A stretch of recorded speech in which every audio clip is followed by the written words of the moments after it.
암논이라는 아들이 있었고 셋째 아들의 이름이 압살롬인데요.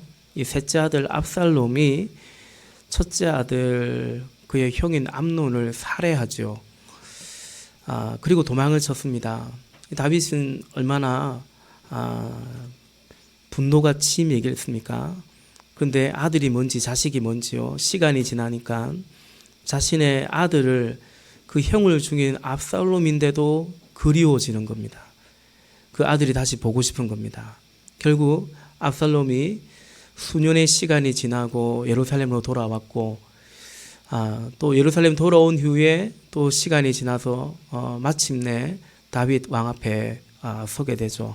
다윗은 참 복잡 미묘한 감정이 있었겠지만 결국 그 압살롬을 용서하고 그에게 다시금 용서와 기회의 입맞춤을 해줍니다. 그랬으면 압살롬이 아버지 은혜에 너무 감사하고 아버지 뜻을 잘 받들고 살아야 될 터인데 근데 이 압살롬이요 다윗에게 반역을 저지릅니다.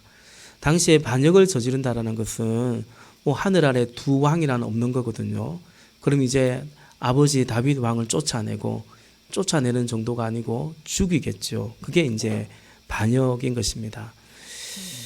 오늘 본문은 그렇게 압살롬이 반역을 하고 민심이 점점 압살롬에게 기울어지고 마치 성공한 쿠데타 같이 되는 그 시점에 다윗은 어찌할 수 없어 그 예루살렘 성에서 나와 이제 피난길에 도주의 길에 오르게 되는 그 강야로 가는 그 길목에서의 사건 그것을 기록하고 있습니다.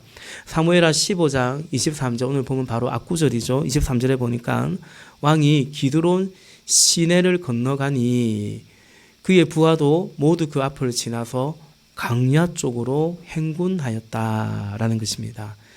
우리 지도를 한번 잠시 볼까요? 지도를 잠깐 보면요. 여기가 예루살렘이죠. 예루살렘에 있는데 헤브론이라는 곳에서 압살롬이 반역을 저지릅니다. 여기서 반역을 저지르고 나서 이제 쫓아오죠. 그래서 이제 민심이 압살롬 쪽으로 기울었기 때문에 예루살렘에 있던 왕인 다윗이 이제 피난을 떠나게 됩니다. 도망가는 겁니다.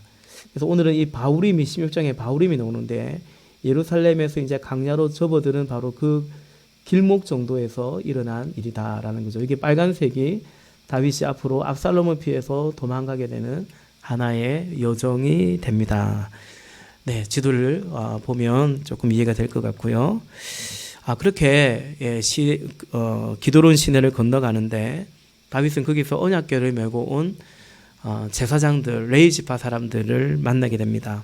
그러니까 다윗 지파 그 레위 지파 사람들이 다윗과 함께 다윗이 도망가는 그 이제 난리통에 함께 길을 나섰던 것이고 어찌 보면 먼저 그곳에 와 있기도 했습니다. 다윗이 지시를 한 건 아닙니다. 오늘 여기 와서 만난 겁니다. 보니까 와 있는 거예요. 뭐 그런 경황이 없죠. 누구는 뭘 챙기고 누구는 뭘 챙기고 제사장들은 언약궤를 챙기고 나를 따르시오. 뭐 따르라 말라 그런 지시를 한 것은 아니었습니다. 근데 제사장들은 언약궤를 메고 여기 다윗이 오는 데까지 온 거죠.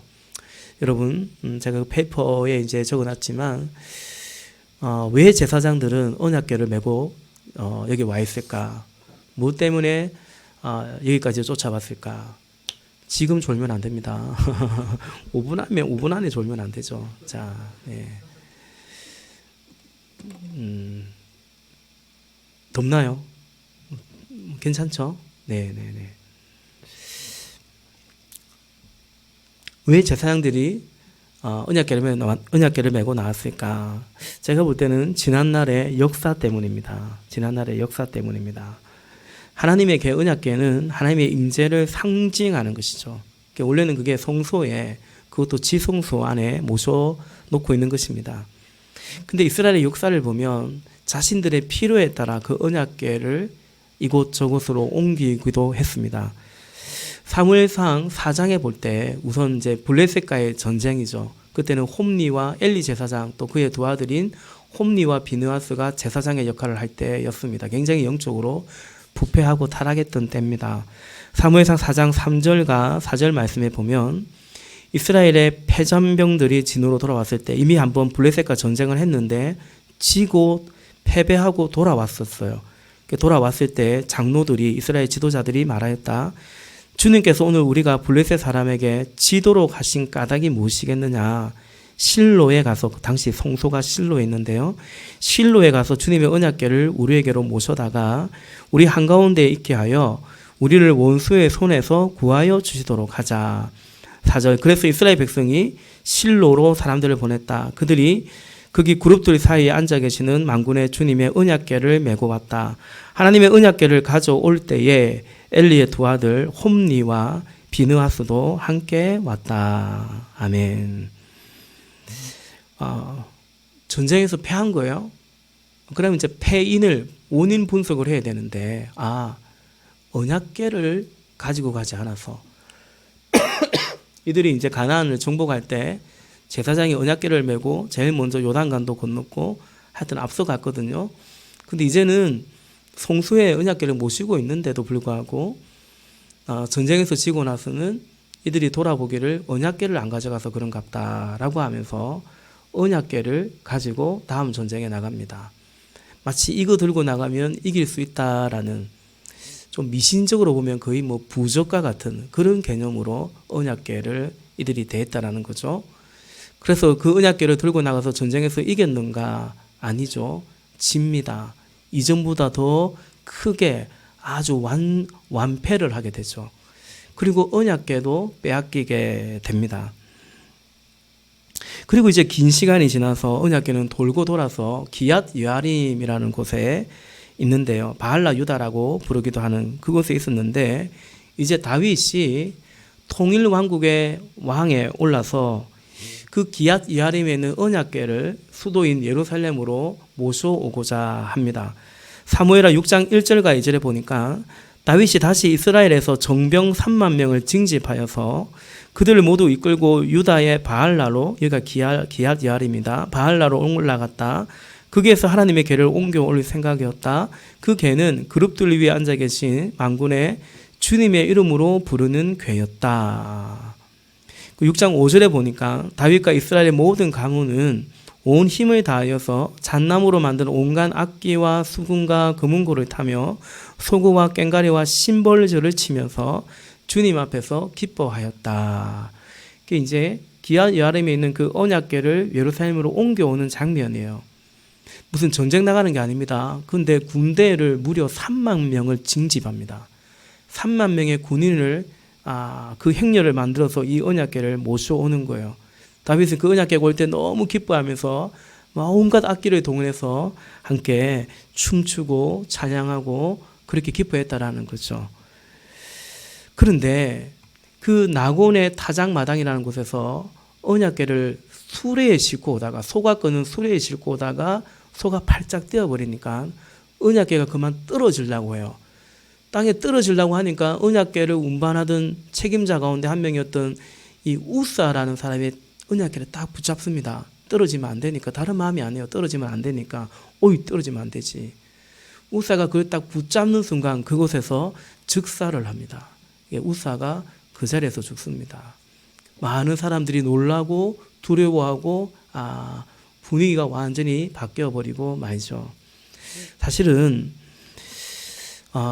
그런 다음에 이제 오벳에돔이라는 집에서 언약궤를 보관하고 있다가 이제 다시 다윗이 언약궤를 이렇게 운반해서 이제 예루살렘으로 돌아오게 되고, 그때도 다윗은 너무 기뻐서 옷이 벗어지는지도 모르고 자기는 아내인 미가가 그렇게 흉을 볼 정도로 왕의 채통도 없이 체면도 없이 그렇게 언약궤 들어오는 것을 기뻐했더랬습니다. 그러니까 우리가 볼 때 다윗이 분명 언약궤를 자신이 있는 이스라엘의 수도로 모셔오는 것을, 하나님의 만군의 여호와의 상징이 언약궤를 모셔오는 것을 기뻐한 것은 맞지만, 그러나 그게 꼭 순수하게 그런 마음은 아니었던 거예요. 다윗이 통일왕국의 왕위에 오른 다음에 이스라엘은 신정국가이기 때문에 자신의 왕권에 대한 일종의 정통성을 확보하는데도 그런 정치적 이유도 분명히 있었던 것입니다. 그래서 언약궤를 모셔오는데 그렇게 3만 명이라는 군대도 징집하고, 사실은 제사장들이 어깨에 메어서 와야 되는데요. 그렇지 않고 새 수레에 운반을 하고, 그러니까 하나님의 언약궤를 대하는 다윗의 자세도 순수하지만은 않았고요. 일종의 그 언약궤를 옮겨오는 것을 통해서 얻고자 하는 그런 기대치가 있었고 그런 생각이 있었던 것입니다. 이처럼 지난날의 역사 속에서 언약궤는 이스라엘 백성들에게 그때마다 필요한 것이었습니다. 사무엘상 4장에서는 전쟁에서 승리하기 위해서 언약궤가 필요했던 것이고요. 그리고 사무엘 하에 와서는 다윗도 하나님을 사랑하는 마음으로 옮겨온 것도 분명히 있지만 말씀드린 것처럼 그의 통치의 일종의 정당성을 확보하기 위해서도 필요했던 것입니다. 그래서 제사장들이 지난날의 역사로 볼 때 이런 경우에는 언약궤를 갖고 가야지, 언약궤가 지금 다윗에게 그리고 우리에게 필요하지 않겠나라고 봤던 것입니다. 그렇다면 다윗이 이를 반가워해야 될 것 같은데, 제사장님 내가 미처 챙기지 못했는데 알아서 챙겨서 이렇게 가지고 오셨군요 라고 하면서 반가워하고 고마워해야 될 것 같은데, 오히려 다윗은 이 언약궤와 그리고 제사장들을 돌려보내는 것을 보게 되죠.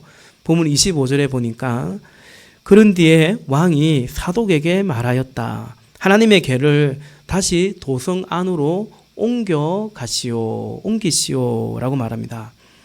다윗은 지금 여러 제사장들이 있는데 그 중에 대표격인 이 사독 제사장에게 하나님의 궤를 다시 도성 안으로 옮기라고 합니다. 돌려보내는 거죠. 여러분 왜 그럴까요? 왜 다윗은 사실은 그렇게 도망치고 비난하는 그 난리통에도 이렇게 언약궤를 챙겨왔건만 왜 다시 언약궤를 돌려보낼까?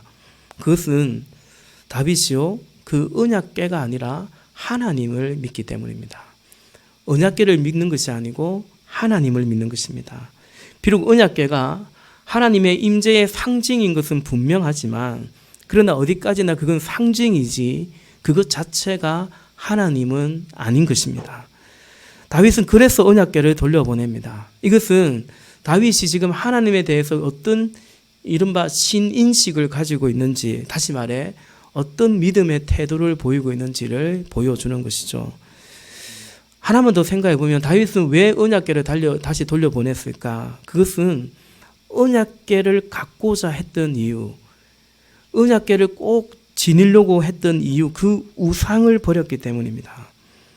말씀드린 것처럼 여러분, 언약궤를 옮겨온 이유들이 있었어요. 사무엘상 4장에서는 전쟁에서 이기고자, 그리고 이제 다윗은 자신의 사울에 이어서 왕에 오른 자신의 그 왕권의 정통성을 확보하기 위함이었다라는 거죠. 그러니까 언약궤를 운반해서 여기 두려고 했던 이유들이 늘 있었던 것입니다. 그런데 그 이유는 사실은 달리 말하면 그들이 원하는 어떤 필요였고 욕망이었고 탐심이기도 했고 그것이 곧 우상이기도 했습니다. 그런 자신들의 필요 때문에 언약궤를 가지려고 했던 그 필요에 대한 그 어떤 마음이 간절할수록 그 언약궤를 여기 두려고 했던 그들의 간절함도 더했던 것입니다. 다윗은 언약궤를 갖고자 했던 그 이유, 우상들을 내려놓습니다. 그것이 다시 언약궤를 돌려보낸 결정적인 이유였습니다. 우리 25절과 26절 같이 읽어보십시다. 한 번 더. 사무엘하 15장 25절과 26절 같이 있습니다. 시작. 그런 뒤에 왕이 사도에게 말하였다. 하나님의 궤를 다시 도성 안으로 옮기시오. 내가 주님께 은혜를 입으면 주님께서 나를 다시 돌려보내 주셔서 이 궤와 이 궤가 있는 곳으로 다시 보게 하실 것이오. 그러나 주님께서 나를 싫다고 하시면 오직 주님께서 바라시는 대로 나에게 이루시기를 빌 수밖에 없소. 아멘. 26절에 오직 주님께서 바라시는 대로 나에게 이루시기를 빌 수밖에 없소라고 고백하죠. 사랑하는 여러분, 이것이 이른바 주권 신앙입니다. 지금껏 이스라엘 백성들이요, 내가 바라는 것을 위해서, 그것을 위해서라면 성소에 있던 언약궤도 가지고 나오던 그런 간절함과 뜨거움이 있었는데 그런 것을 두고 신앙이라고 하는 것이 아니라 오늘 26절에서 다윗이 고백하는 것처럼 주님께서 바라시는 대로 나에게 이루시기를 비는 것, 주님이 바라시는 대로 우리 자신을 맡기고 의탁하는 것, 여러분 그것이 바로 믿음인 것입니다.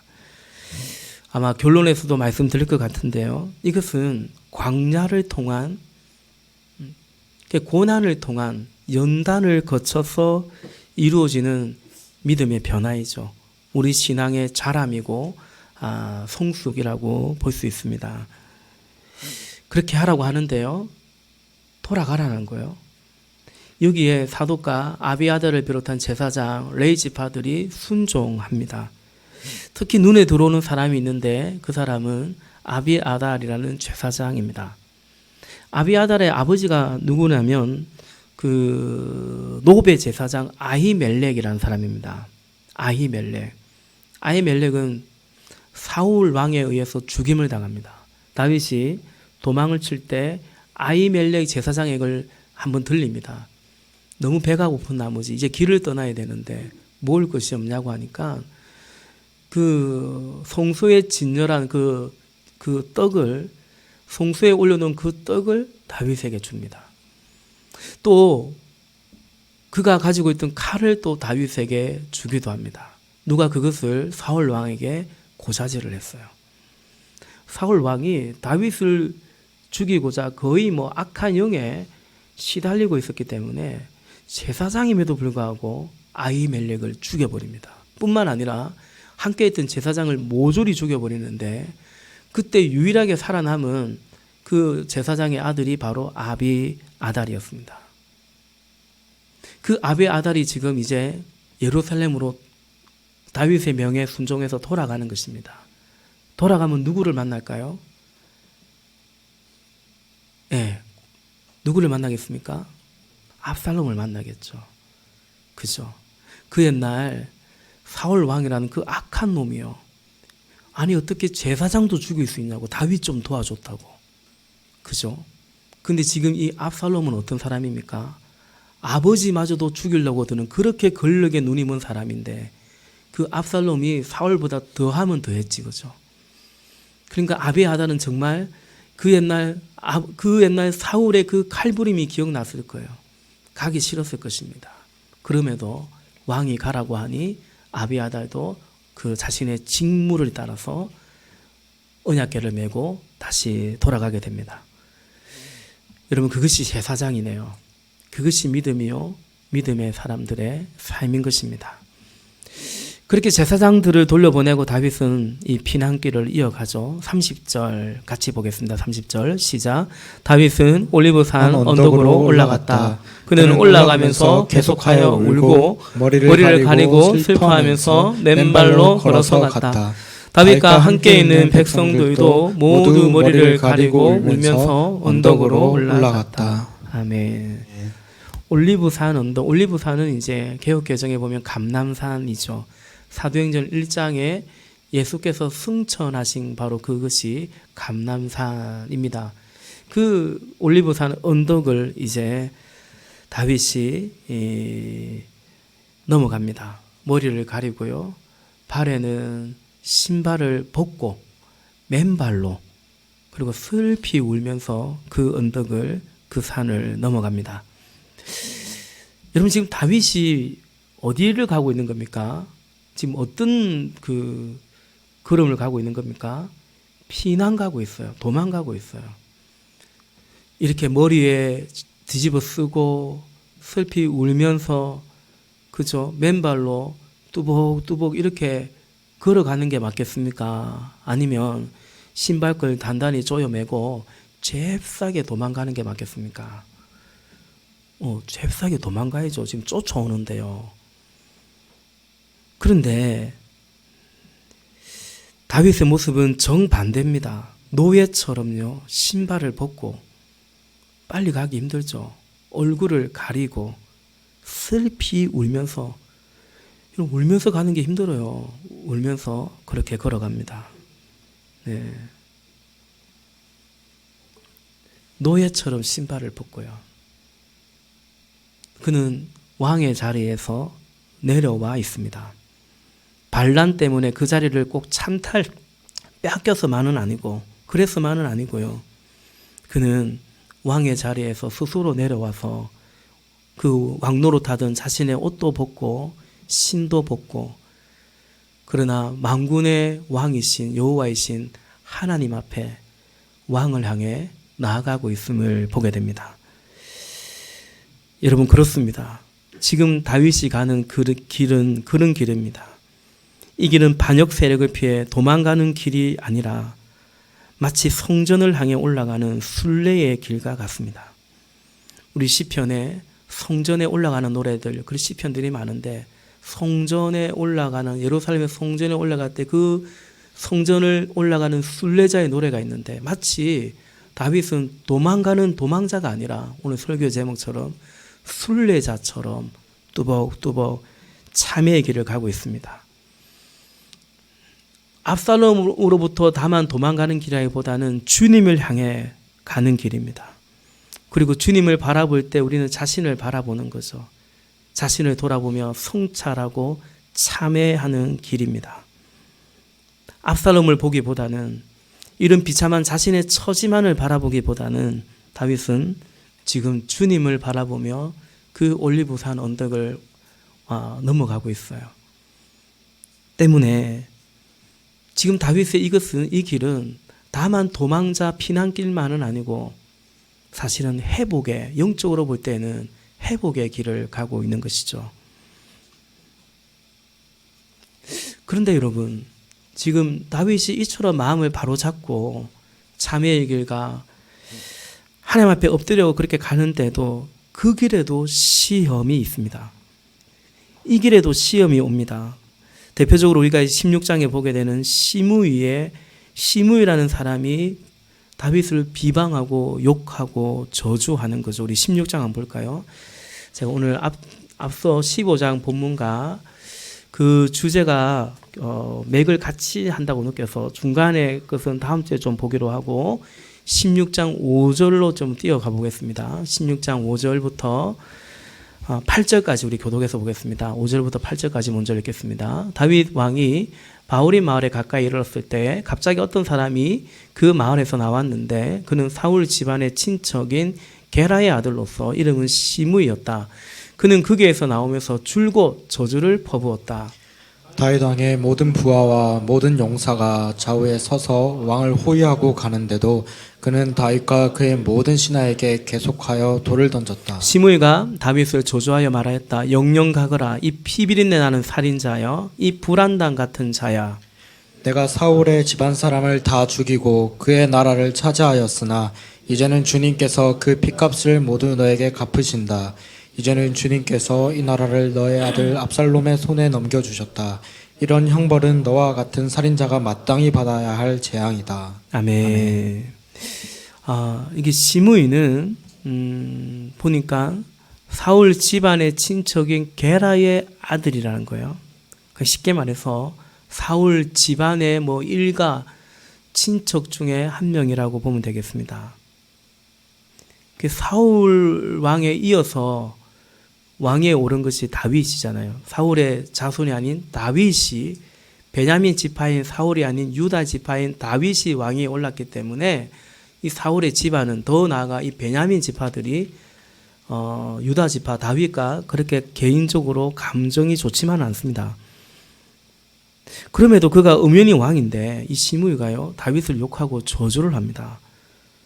근데 이것은 굉장한 뭐라고 할까요? 당돌한 짓입니다. 도발입니다. 보통 이 사람이 보통 기계가 아니에요. 왜냐하면 지금 다윗이 아무리 도망가고 있어도 호위병들이 호위하고 있고요. 그래서 이제 좀 보겠지만 아비새 같은 장군이 저 사람 못 빼고 오겠다 합니다.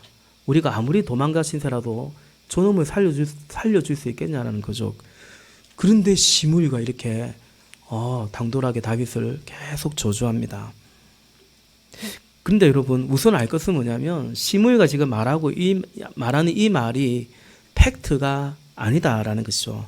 8절에 보니까 너가 사울의 집안 사람을 다 죽이고 사울의 집안 사람을 다 죽이고 그의 나라를 차지하였으나 이제는 주님께서 그 핏값을 모두 너에게 갚으신다라고 말하죠. 그 시므이의 이 말이 지금 다윗에게 이렇게 감정이 좋지 않은 결정적인 이유는 바로 이것 때문인데 이것이 사실이 아니다. 그러나 시므이는 이것이 사실인 것으로 알고 있고 믿고 있는 것 같아요. 여러분, 사울과 그의 아들 요나단이 어떻게 죽었냐? 다윗이 죽였나요? 다윗이 죽이지 않았습니다. 길보아 전투에서 블레셋과의 전투에서 전사했습니다. 다윗은 그 죽음을 굉장히 슬퍼하고 애도했죠. 우리가 또 잘 아는 것처럼 다윗이 사울에게 쫓겨다닐 때 그 사울, 원수 같은 사울을 죽일 기회가 2번 있었죠. 그러나 다윗은 죽이지 않았습니다. 부하들이 죽이자고, 이건 하나님이 주신 기회라고 해도 하나님이 기름 부은 자를 내가 손대지 않겠다, 해할 수 없다고 하면서 그저 그의 옷자락을 살짝 베어온 것이 다였습니다. 그러나 그것마저도 굉장히 가슴 아파했더랬죠. 이제 사울과 요나단이 죽고 나서 저 북쪽에는 사울의 아들인 이스보셋이라는 사람이 왕이 됩니다. 뭐 꼭두가시 같은 왕이긴 했지만 그 이스보셋을 다윗이 죽였느냐? 그렇지 않습니다. 그의 부하들이 죽였습니다. 그리고 그 이스보셋을 죽이고 다윗에게 망명처럼 내려왔는데 다윗은 자신의 주군을, 왕을 죽인 그들을 오히려 징벌했더랬습니다. 뿐만 아니라 우리가 사무엘에 같이 읽어봤지 않습니까? 몇 장인지 잠깐 헷갈리는데 그 사울의 자손 중에 남아있는 사람이 있냐는 거예요. 그러고 보니까 요나단의 아들, 그 사울의 손자인 무비보셋이라는 사람이 있어요. 그 장애가 있던 그 사람이 있다는 걸 알고 숨어 지냈거든요. 왜냐하면 사울의 자손이라는 걸 알게 되면 다윗에게 죽임을 당할까 봐 숨어 지냈는데 오히려 다윗은 그를 불러서 사울이 가지고 있던 유산 같은 걸 다 그에게 물려주고 그리고 언제든지 자기의 상에서 함께 밥을 먹자고 식탁을 같이 하자고 그를 아주 특히 요나단과의 약속을 지키기 위해서 요나단의 아들이 무비보셋을 아주 극진하게 대우해 주었던 것이 긍휼을 은혜를 베풀어 주었던 것이 다윗이었습니다. 그러므로 여러분 사울의 집안 사람을 다윗이 죽였다는 이 말은 사실이 아니죠. 그것 때문에 다윗을 이렇게 욕하는데 이 불황당 같은 놈아 뭐랍니까? 굉장히 심한 욕을 하죠. 이런 욕을 하는데 다윗은 그걸 꿋꿋이 참고 있습니다. 그냥 욕먹어도 열받는데 그죠? 내가 저지른 죄를 지적해서 욕해도 열받는데 이거 사실이 아니죠. 내 사울 집안을 내 손 안 댔다. 내 피 흘린 적이 없다. 오히려 나는 보호해줬다. 그런데 시므이는 그렇게 오해했습니다. 우리가 여러분 이걸 조심해야 됩니다. 시므이도 아마 직접 본 게 아니잖아요. 전해 들었을 거예요. 전해 듣고 전해지면서 또 뭔가 또 왜곡되고 덧붙임되고 그걸 마치 사실처럼 믿고 있는 거죠. 그게 시므이였습니다. 이때 다윗이 어떻게 합니까? 우리 9절부터 12절까지 말씀 볼까요? 9절부터 마지막 13절까지 봅시다. 또 다시 교독하겠습니다. 그러자 수르의 아들 아비새가 왕에게 아뢰었다. 죽은 개가 높으신 임금님을 조주하는데 어찌하여 그냥 보고만 계십니까? 제가 당장 건너가서 그의 머리를 잘라버리겠습니다. 왕은 대답하였다. 수르의 아들아, 나의 일에 너희가 왜 나서느냐?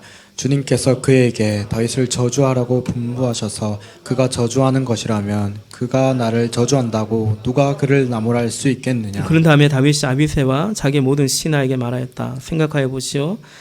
나의 몸에서 태어난 자식도 나의 목숨을 노리고 있는데 이러한 때 하물며 저 베냐민 사람이야 더 말해 무엇하겠소. 주님께서 그에게 그렇게 하라고 시킨 것이니 그가 저주하게 내버려 두시오. 혹시 주님께서 나의 이 비참한 모습을 보시고 오늘 시므이가 한 저주 대신에 오히려 나에게 좋은 것으로 갚아주실지 누가 알겠소. 13절 같이요. 다윗과 그 부하들은 계속하여 길을 갔다. 그래도 시므이는 여전히 산비탈을 타고 다윗을 따라오면서 저주하며 그 곁에서 돌을 던지고 흙먼지를 뿌렸다. 아멘. 스루아의 아들 아비새라는 장군이 있습니다. 이 사람 좀 가격합니다. 말도 험해요. 죽은 개가 이러면서 제가 당장 건너가서 그의 머리를 잘라버리겠습니다. 지금 이발하는 게 아닙니다. 이게 지금 머리카락이 아닙니다. 이게 지금 머리를 자르겠다는 얘기입니다. 이게 지금 네 가격해요. 무서워요, 사람들. 이 요압 장군이 거의 형 아닙니까? 아비스의 말이 틀린 말이냐? 그렇지 않습니다. 이게 지금 감정적으로도 그렇고요. 논리적으로 상황적으로도 우리가 아무리 도망가는 왕이라 하더라도 저놈 모가지 하나 못 자르겠냐? 그 정도 시간 없겠냐라는 거 아니겠습니까? 충분히 일리 있는 말입니다. 그죠? 예. 근데 다윗이 놀라운 반응을 합니다. 다윗은요, 자신을 비방하는 그 사람의 입을 보지 않고 다윗은 하나님을 바라보고 있습니다. 그래서 10절에 주님께서 그에게 다윗을 저주하라고 분부하셔서 그가 저주하는 것이라면 그런 나를 저주한다고 누가 그를 나무랄 수 있겠느냐. 11절에서는 생각해 보십시오. 내 몸에서 태어난 자식도 나의 목숨을 노리고 있는데, 저는 이 고백을 할 때 다윗의 마음이 어떨까 생각하니까 참 마음이 아파요. 근데 하물며 저 베냐민 사람이야 더 말해 못하겠소. 주님께서 그에게 그렇게 하라고 시키신 것이니 그가 저주하게 내버려 두시오. 12절, 혹시 주님께서 나의 이 비참한 모습을 보면서 오늘 이 시므이가 한 저주 대신에 오히려 나에게 좋은 것으로 갚아주실지 누가 알겠소? 라고 말합니다. 이것은 앞서 15장에서 언약궤를 돌려보낼 때 그 제사장들에게 한 말과 결을 같이 하죠. 그렇죠. 내가 주님께 은혜를 입으면 주님께서 나를 다시 돌려보내셔서 이 궤가 있는 곳을 다시 보게 해주실 것이고, 그러나 주님께서 싫다 하시면, 나를 싫다 하시면, 그래서 다시 이 궤가 있는 곳으로 나를 돌아가지 못한다 할지라도 어떡하겠냐는 거죠. 주님께서 바라시는 대로 나에게 이루어지기를 빌 수밖에 없지 않느냐라고 말을 했던 것입니다. 여러분, 다윗은 자기를 욕하고 비방하는 그 사람의 말을 듣고 바로 그 앞에 있어요. 그리고 13절 봤죠? 계속 조조조 따라다니고 있어요. 이게 시므이가 지금 확 그냥 따라다닌 거예요. 근데 그 사람을 바라보지 않고 다윗은 그 너머 하나님을 바라보고 있는 것입니다. 여러분, 누가 여러분에게 욕하는데요, 뒤에서 욕을 하든 앞에서 대놓고 욕을 하든 욕하는데요, 그의 입을 보지 않고 하나님을 볼 수 있겠습니까? 하나님이 저를 통해서 나를 비방하는 것이라면 그럴 수도 있으니 내가 들어야 된다, 그리 생각할 수 있겠습니까? 다윗은 그에게 안갚음하지 않습니다. 보복하지 않습니다. 생명의 삶에서 우리 재영계 목사님 그런 말씀하시죠. 그것이 용서라고 하죠. 우리는 예수님처럼 그게 아니라 우리는 나에게 잘못한 사람을 용서한다고 해놓고 이런저런 방법으로 이런저런 모양으로 보복할 때가 많거든요. 마음으로든 어떤 방식으로든 그러지 않는 것이 용서라는 것입니다. 다윗은 시므이와 그가 한 말에 대한 심판을 하나님께 맡깁니다. 이것이 믿음입니다, 여러분. 맡기는 것이 믿음입니다. 주님이 다시 그 언약궤가 있는 곳으로 옮겨주시면, 나를 인도하시면, 혹 그렇지 아니하시면 어쩌겠나라는 거죠. 맡기는 거죠. 내 삶을 맡기는 것이고요. 궁극적으로 최종 심판을 믿고 심판도 맡기는 것, 그것이 바로 믿음입니다. 말씀을 맺겠습니다. 오늘 우리는 영적으로 더욱더 성장하고 성숙하는 다윗을 보게 되죠. 오늘 설교의 제목처럼 다윗은 지금 도망자인지 순례자인지 헷갈릴 정도입니다. 여러분, 인생의 승부는 광야에서 갈립니다. 다윗은 광야의 승리자이고 그래서 결국 인생의 승리자입니다. 왜냐하면 우리는 인생 자체가 광야이기도 하고요. 특별히 인생 가운데 광야 같은 그 고난 가운데 성장하고 변하고 성숙해 가기 때문입니다. 광야는 변화의 기회이고 성장의 기회이고 결국은 축복입니다. 여러분, 이스라엘에게 광야는 이스라엘이 꼭 이렇게 잘못해서 불순종해서 주어지는 것만은 아닙니다. 광야는 이스라엘이 잘못했기 때문에 내몰리게 되는 것만은 아닙니다. 우리에게 고난은 꼭 우리가 잘못해서 우리에게 꼭 주어지는 것만은 아닙니다. 출애굽한 이후에 그 다음으로 하나님께서는 가나안으로 보내는데 그 가나안으로 가는 여정이 광야였습니다. 하나님이 인도한 길이고요. 멸망의 길이 아니라 약속의 땅으로 가는 그 길이 바로 광야였습니다. 그렇기 때문에 우리 인생은 광야이고 여기에서 승리를 해야 됩니다. 반대로 인생의 실패도 광야가 결정적입니다. 평탄할 때라기보다는 광야 때 인생의 승패가 갈리는 것을 봅니다. 광야를 우선 피해야 합니다. 주님이 우리에게 허락한 것이고 우리에게 주시는 축복의 기간인데 기회인데 광야를 사람들은 자꾸 피합니다. 어렵고 피곤하고 부담되고 힘든 것은 피하려고 합니다. 신앙생활도 할 수만 있으면 그렇게 하려고 합니다. 그런가 하면 또 광야에서 고난 가운데 자꾸 세상과 그리고 자기 자신과 자꾸 타협합니다. 자기 방어와 변명만 계속 늘어나고 그런 기술만 늘어나고 광야를 극복해내지를 못하는 거죠. 그래서 그러다 보니 자꾸 피하고 그러다 보니 광야가 없는 것 같습니다. 잘 사는 것 같습니다. 아니요. 광야가 없는 게 아닙니다. 여전히 광야 안에 있는 것입니다. 더 깊은 광야로 들어가고 있는 것입니다.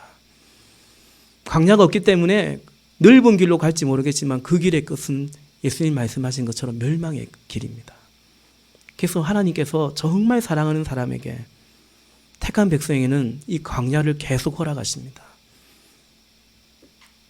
영혼이 잘된 같이 범사에 잘돼 가시려고 광야를 허락하시는 것입니다. 다시 말씀드립니다. 믿음이란 맡기는 것입니다. 그게 하나님의 주권을 인정하는 것입니다. 지금껏 내가 바라는 것을 쫓아가다가 이제는 주님이 바라는 것에 나의 삶을 맡길 줄 아는 것입니다. 빌립보서 4장 13절 말씀에 우리가 잘 아는 말씀이죠. 나에게 능력 주시는 분 안에서 나는 모든 것을 할 수 있습니다. 사도의 고백입니다. 제가 새벽에 그런 말씀 드렸죠. 우리 모든 걸 할 수 있습니까? 우리 못합니다. 못하는 게 많습니다. 일단 능력이 안 됩니다. 그렇죠? 우리 아이들은 이제 뭐 첫째, 둘째는 뭐 그런 시절 지난 것 같고요. 벌써 아직 셋째, 넷째는 저희 아이들이요. 제가 꽤나 능력이 있는 줄 압니다. 근데 첫째, 둘째는 이제 뭔가 알았습니다.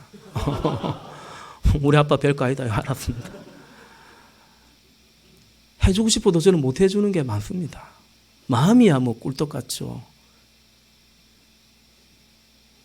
근데 해줄 수 있다고 다 해주는 것이 결코 아버지 사랑은 또 아니에요. 우리 하나님도 그렇습니다. 하나님 전능하시죠. 능하시죠. 그러므로 능력 면에서 내게 능력 주신 분 안에서라면 이제는 모든 거 할 수 있다 고백할 수 있는 거죠. 아멘이십니까? 그럼 여러분 하나님이 전능하신 하나님을 여러분 믿으시기 때문에 모든 것을 할 수 있습니까? 모든 것을 하나요? 아닌 것 같아요. 하나님 전능한 줄 알지만 모든 것 우리 안 하는 것 같아요. 못하는 게 아니라 안 하는 것 같아요. 내가 싫으면 안 하는 거잖아요. 내가 싫으면 안 가는 거거든요. 그러니까 오늘 사도 바울이 이 고백은요. 내가 무언가를 하고자 하는데 능력이 부족해. 근데 주님은 전능하시네. 그렇다면 내게 능력 주님 부 안에서 나는 모든 것을 할 수 있다는 다만 그런 고백이 아니고요. 주님이 전능하신 엘로힘 엘샤다이 하나님인 것을 믿는 동시에 나의 주님이시기 때문에 그분이 명예라면 그분의 뜻이라면 나는 모든 것을 하겠습니다라는 순종의 고백이 전제된 고백이에요. 아멘이십니까? 그럼 이제 우리는 모든 것을 할 수 있어요. 능력은 문제가 없잖아요. 문제는 나에게 있어요. 내가 과연 주님의 명이라면 뜻이라면 따르겠노라라는 그런 믿음의 결단이 있는가. 그래서 여러분 우리의 기도는 늘 그런 거예요. 하나님 그럴 수 있도록 순종할 수 있도록 하나님 나 좀 도와주세요. 이게 우리의 기도인 거죠. 언약궤를 돌려보내는 다윗 그리고 자신을 그 올리브산에 넘으며 자신을 돌아보는 다윗 시므이가 그렇게 저주하는데 아비새 장군의 말처럼 저놈 하나 죽이는 건 사실 일도 아닌데 심판을 주께 맡기는 다윗을 봅니다. 다윗은 그러면서 점점 강야로, 예루살렘이 아닌 강야로 가고 있는 것입니다. 여러분, 우리는 지금 이 본문을 볼 때 정서적으로 느낌이 별로 안 좋습니다. 딱한 처지입니다. 이런 일이 우리에게 일어나지 않았으면 좋겠습니다. 그런데 하나님이 지금 이 본문을 대하는, 하나님이 지금 다윗을 볼 때 느낌은 왠지 좀 다를 것 같습니다. 하나님의 정서는 좀 다르다라는 생각이 듭니다. 지금 강야로 가는데요, 느낌이 좋습니다.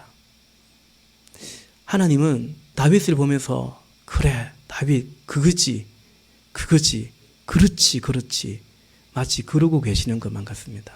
지난주에도 봤던 것처럼 그 블레셋의 용병 600여 명을 돌아가라고 할 때 망하는 나 따라가지 말고 당신은 살 길 가라고, 그렇게 그 모습을 볼 때 하나님이 다윗을 그래 다윗 너가 원래 그랬잖아, 사실은 너 그랬잖아.